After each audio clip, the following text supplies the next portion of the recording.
Bueno, pues lo dejamos aquí porque efectivamente hay que esperar a saber qué ocurrió. Lo que sí sabemos en este momento es que está detenido, que ha roto con una imagen que se había hecho de respeto, ¿verdad?, y de sobriedad, y eso desde luego lo ha pulverizado. Es posible que mañana, cuando nos enteremos de lo que ha ocurrido con detalle, podamos volver a recuperar el crédito en este padre. Yo apelo primero a la presunción de inocencia de él y por supuesto pido de verdad, de él y de todos, pero pido encarecidamente que Juan José no haya perdido los papeles, porque la verdad es que era un ejemplo a seguir hasta ayer.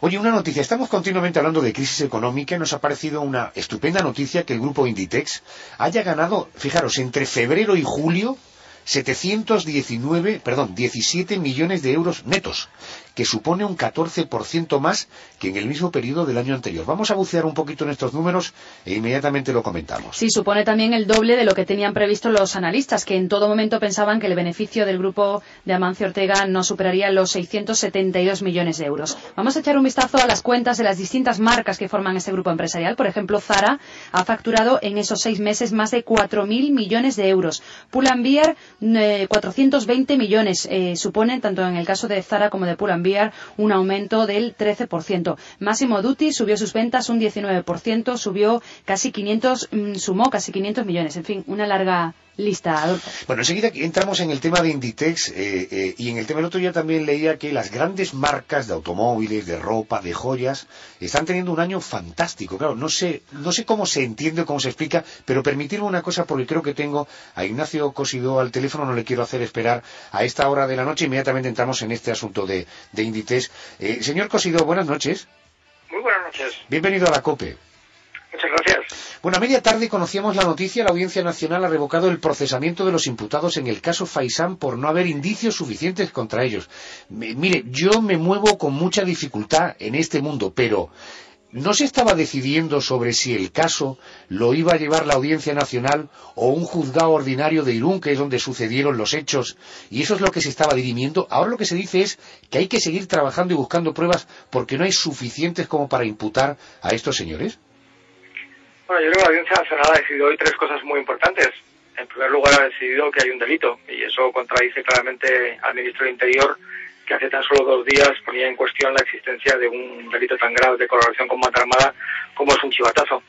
En segundo lugar, ha decidido que el caso tiene que permanecer en la Audiencia Nacional, que no tiene que ir a un juzgado del ordinario en Irún, porque es un delito de tanta gravedad que requiere la actuación de la Audiencia Nacional.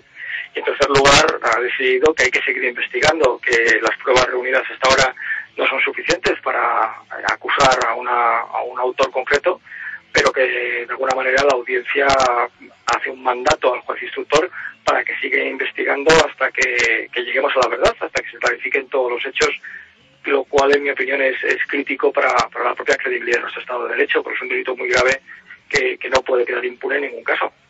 Pero, Ignacio, la cuestión principal, es decir, si los hechos iban a ser juzgados por colaboración con banda armada y, por lo tanto, la causa se quedaba en la Audiencia Nacional o por revelación de secreto, lo que hubiera supuesto la remisión, como decía antes, a un juzgado ordinario de Irún, que es donde se cometieron los hechos, en ese tema no han entrado, ¿no? Bueno, el hecho de que el caso se quede en la Audiencia Nacional significa que la audiencia considera que hay un delito de colaboración con banda armada, porque en caso de que hubiera únicamente un delito de revelación de secretos, eso sería competencia de un juzgado ordinario. Y la audiencia lo que ha decidido es quedarse con el caso y, por tanto, que hay un delito de una extrema gravedad. Pues Ignacio, yo perdóname, Ignacio, por lo que estoy leyendo, no llego a esa conclusión. Es decir, los magistrados entienden que el caso necesita de una más amplia investigación, pero no han decidido si se trató de un delito de colaboración con ETA o de revelación de secretos, que era, vuelvo a repetir, la cuestión nuclear. De hecho, han decidido devolver el caso a Pablo Ruz, el actual instructor de la causa, para que él siga investigando y buscando nuevos indicios. A ver, si la Audiencia Nacional hubiera considerado que únicamente de un delito de revelación de casos, el juzgado competente sería el juzgado de Irún. Hasta ahí perfecto. Si la Audiencia Nacional considera que hay un delito de colaboración con banda terrorista, la Audiencia Nacional es quien debe seguir instruyendo este sumario e investigando los hechos. Como han decidido que se quede en la Audiencia Nacional considera que hay un delito de esa gravedad. La valoración del PP, por tanto, es de satisfacción. de confianza en la justicia, que es la valoración que siempre hemos hecho, y también de una exigencia de responsabilidades políticas, porque si la Audiencia Nacional considera, y eso es indubitado, que hay un delito, porque si no hubiera archivado el caso, el Pleno de la Audiencia Nacional, nada más o menos, eso significa que también hay unas responsabilidades políticas. Quien era ministro del Interior en el momento en que se produce ese chivatazo es el señor Rubalcaba, y por tanto, al margen de las responsabilidades penales, que nosotros no entramos, hay una responsabilidad política que corresponde expresamente al señor Rubalcaba como ministro del Interior. Ya, lo que pasa es que el ciudadano también puede pensar que después de 5 años de instrucción en este caso, al haber precisamente imputado, podría haber indicios de políticamente también poder recriminar al ministro del Interior de ese momento, y coincidiendo que este es el candidato del Partido Socialista a las elecciones, que ahí el tribunal haya también valorado esta posibilidad. ¿Eso es posible? Bueno, el hecho de mantener abierta la investigación significa que las responsabilidades penales no son atribuibles únicamente a las personas que el juez Ruz había procesado, y eso puede abrir vías de investigación que puedan afectar a responsables políticos del propio departamento. Pero en todo caso es un trabajo de los jueces. Yo creo que a nosotros lo que nos corresponde es exigir una responsabilidad política, y esa responsabilidad política, en la medida en que el señor Rubalcaba es candidato a presidencia del gobierno, en mi opinión no ha caducado. La diferencia que hay entre que quede el tema en la Audiencia Nacional o vaya a un juzgado de lo ordinario es que los aforamientos no funcionan de la misma manera, ¿no? Bueno, aquí yo creo que en este momento ninguno de los procesados tenía aforamiento como tal, y por tanto, si el delito hubiera sido un delito únicamente de revelación de secretos, podía haber ido al juzgado de Irún sin que ninguno de los imputados o procesados tuviera inmunidad. Pero usted parte de la base de que en la cadena de acusaciones que ha habido hemos terminado... Una motivación política en el marco de una negociación con una organización terrorista, en el que el chivatazo se utilizó en la propia mesa de negociación como un gesto de buena voluntad por parte del gobierno, y que por tanto la responsabilidad fundamental es de los mandos políticos, de los responsables políticos del ministerio, y que nos parecía profundamente injusto que al final fueran unos policías los que terminaron o los únicos que terminaban pagando por unos hechos que tienen claramente una motivación política. Ignacio Cosidó es portavoz de Interior del Grupo Popular en el Congreso de los Diputados. Ignacio, gracias por atendernos. Buenas noches. Ha sido un placer y muchas gracias. Gracias. Cristina, Joaquín, 5 años investigando un juzgado de la Audiencia Nacional con Pablo Ruz al frente, y todavía se pide que se siga investigando más. 5 años. Hombre, yo creo que resulta lamentable que quien hasta hace unos días mandaba a los policías como ministro del Interior se ponga hoy como candidato electoral del lado de quienes lo agreden. Es inaceptable, desde luego, el absoluto desamparo en el que se encuentran los policías por parte de sus mandos políticos ante las amenazas que reciben a través de Internet, los insultos, provocaciones en la calle. Y desde luego desde la sede del PSOE de la calle Ferraz se jalea la campaña contra la policía. O sea, que me lo explique esto a alguien, ¿no? Bueno, volvemos al tema que hablaba yo el tema de la crisis económica, de los datos que ha dado Inditex, de datos que hemos venido dando en días anteriores de grandes marcas, de coches, de joyas, de ropa, que están teniendo un año desde el punto de vista económico muy potente. ¿Cómo se explica esto?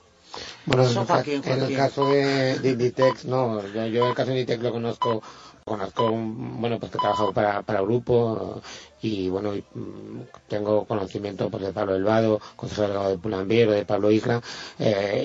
Daros cuenta que el crecimiento es absolutamente alucinante. Abren prácticamente una tienda diaria en el mundo. O sea, es increíble el crecimiento. Es una empresa en la que reinvierte los beneficios en su propia empresa. Son tremendamente razonables y cautos en sus previsiones de crecimiento, con lo cual los datos los van cobrando, los van superando, como es este caso. Es una empresa tremendamente sólida y un ejemplo. Y luego en un sector donde en España, recordemos que Inditex solo tiene un 20 y tantos % del total, es decir, que el 80 o casi el 80% de su presencia es en el resto del mundo, con lo cual Inditex es una de nuestras grandes multinacionales y es un ejemplo para todos y un orgullo para nosotros. Me ocurre una cosa, Adolfo, que sí. le pregunto a Joaquín. Acabas de nombrar a Pablo. Me has dicho que Pablo Isla, que es el gran cerebro, ¿no? El gran cerebro. Y entonces digo yo, ahora que se están que Mariano Rajoy, si sale presidente, está formando gobierno, podría ser un estupendo candidato como ministro de Economía. Desde luego habría que contar con gente así. O sea, esa es la baza que yo espero que Rajoy cuente con gente con. Pero sería un buen fichaje. Bueno, Pablo, ¿no? Es una persona y ya teníamos tipo Cristiano. Y Amancio ya tenía un gestor extraordinario que era Castellanos. Castellanos situó Inditex ya en unos niveles absolutamente extraordinarios y no dudó en absoluto en cambiar a una persona con un perfil más agresivo como Pablo Isla y ha vuelto a dar en la estacada, y luego gente así es lo que hace que las cosas vayan como van. Los datos son sobrecogedores. Absolutamente. Inditex abrió en su primer semestre 177 tiendas en 35 países, con lo que pasó a sumar 5.221 establecimientos. Es que es muy fuerte. Fíjate, por áreas geográficas, el dato es muy elocuente porque hablábamos cómo pueden, en un momento en el que todo el mundo habla de crisis, este potente crecimiento en ventas, habrá vendido fuera de España mucho. Fijaros, por áreas geográficas el 26% de las ventas se produjeron en España, 2 puntos menos que el año anterior, solo 2 puntos menos. Claro, pero esto quiere decir que apuesta por la internacionalización, está internacionalizando, sigue internacionalizando la empresa y lo va a seguir haciendo, ¿eh? Sí, bueno, el 45% en el resto de Europa, Asia y el resto del mundo concentraron el 17% de las ventas frente al 15% un año antes, y América se mantuvo en el 12%. Desde luego los gestores, los creadores, los ideólogos de Inditex, desde luego para contar con ellos. Ojalá quisieran renunciar 4 años de su vida para dedicarlos a la cosa pública. Yo, cuando he oído a Joaquín, se me ha abierto la luz. Si lo conoces, habla con él. Sí, bueno, creo que la propuesta a Pablo Isla le vaya. Castellanos, ¿no? ¿Qué están haciendo? No, pues Castellanos lo han cogido como, pues fíjate, como consejero legal, como presidente de Caixa Galicia para reflotarla. Es gente que está en el mercado y tal, es gente absolutamente. Castellanos estaba en la fiesta tuya de aniversario. Es la gente que conozco y admiro muchísimo, es gente absolutamente admirable. Bueno, escuchar la noticia que os voy a contar. El próximo 3 de noviembre se va a realizar en Londres una subasta solidaria por el futuro de Venecia. Se van a vender fotografías de la ciudad realizadas por un grupo de 14 fotógrafos reconocidos internacionalmente. Algunos han expuesto su obra en el MoMA de Nueva York, o en la Tate Modern de Londres, o en el Museo del Louvre en París. La recaudación se va a destinar de forma íntegra a la Fundación Venecia en Peligro. Esta entidad, con 40 años de historia, trabaja para proteger la ciudad de su decadencia. Las imágenes están ahora mismo expuestas en la Abadía de San Jorge el Mayor de Venecia. A partir del 11 de octubre, las obras se van a llevar al Somerset House de Londres. De todas formas, si tienen curiosidad, todas las fotos se pueden ver a través de Internet en la página web Realvenice, así se escribe, realvenice.org. Con V, ¿eh? Elena Ochoa es la comisera de la exposición. Señora Ochoa, muy buenas noches y bienvenida a la COPE. Buenas noches. Permítame que para que los oyentes visualicen, Elena Ochoa, en fin, yo creo que Cristina Tárrega, Joaquín Torres saben perfectamente de quién hablamos. Hola, Elena. Bueno, hola, ¿cómo estás? Un abrazo muy grande y un beso muy grande. Buenas noches, Elena, y felicidades por todo lo que estás haciendo. Sí. Bueno, ¿recuerdan aquel programa hace ya algún tiempo en televisión, que empezó por fin a hablar de sexo con cierta naturalidad? Pues Elena Ochoa era su presentadora, y fíjense en qué causas tan filantrópicamente maravillosas anda enredada ahora. En primer lugar, ¿tan mal está Venecia que precisa de la atención internacional? Venecia está hundiéndose, y todos aquellos que amamos Venecia y que vivimos en Venecia al menos unas semanas al año y que disfrutamos de Venecia, pues hay que dar algo de vuelta, ¿no? Y esta iniciativa fue creada por Anna Summer Cox, que es la presidente de Venecia en Peligro, que es esta asociación que trabaja desde hace 40 años y que reconstruye edificios e iglesias y monumentos de Venecia, y además lucha contra la excesiva, llamémosle, turistización de Venecia. Y lo que pasa con Venecia es que vamos, disfrutamos, la pisamos, la miramos, la bebemos y nos marchamos.